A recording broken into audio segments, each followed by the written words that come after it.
बिहार में एनडीए सरकार को विपक्ष ने 100 दिन का समय दिया था, जो पूरा हो चुका है और अब विपक्ष ने तमाम मोर्चे पर सरकार की घेराबंदी करनी शुरू कर दी, जिसके चलते सरकार बुरी तरह घिर गई है।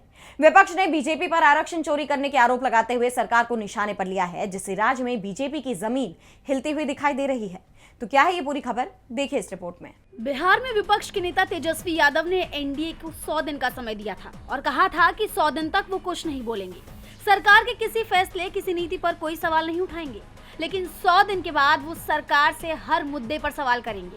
वहीं विपक्ष की तरफ से दिया हुआ समय अब पूरा हो चुका है, जिसके बाद विपक्ष ने सरकार की तमाम मोर्चे पर घेराबंदी कर दी। इसी कड़ी में आरक्षण के मुद्दे पर आरजेडी नेता तेजस्वी यादव ने सीधे तौर पर बीजेपी और एनडीए को घेरा है।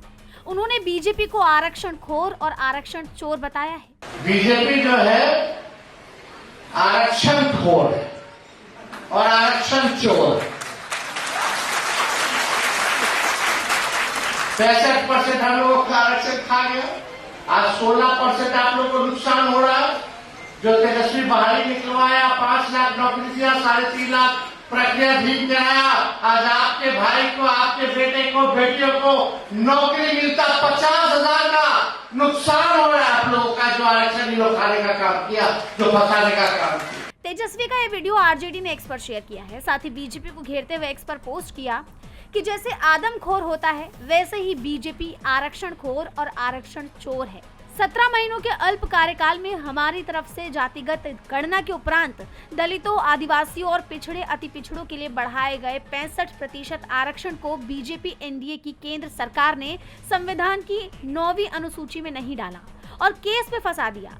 हमारी तरफ से बिहार में की गई 3,50,000 से ज्यादा प्रक्रियाधीन नौकरियों में 65% आरक्षण के लागू नहीं होने से अनुसूचित जाति, जनजाति, पिछड़ा, अति पिछड़ा वर्ग के अभ्यर्थियों को 16% आरक्षण का सीधा नुकसान हो रहा है, जिससे इन वर्गों के 50,000 से अधिक युवाओं को नौकरी से हाथ धोना पड़ा। सबको एकजुट होकर आरक्षण चोर बीजेपी एनडीए को सबक सिखाना है। वहीं विपक्ष के इन हमलों के बाद बीजेपी बुरी तरह गिर गई है और कहा यह भी जा रहा है कि बीजेपी समेत एनडीए की मुश्किलें लगातार बढ़ने वाली हैं, क्योंकि विपक्ष का हल्ला बोल जारी रहने वाला है। डीबी लाइव की रिपोर्ट।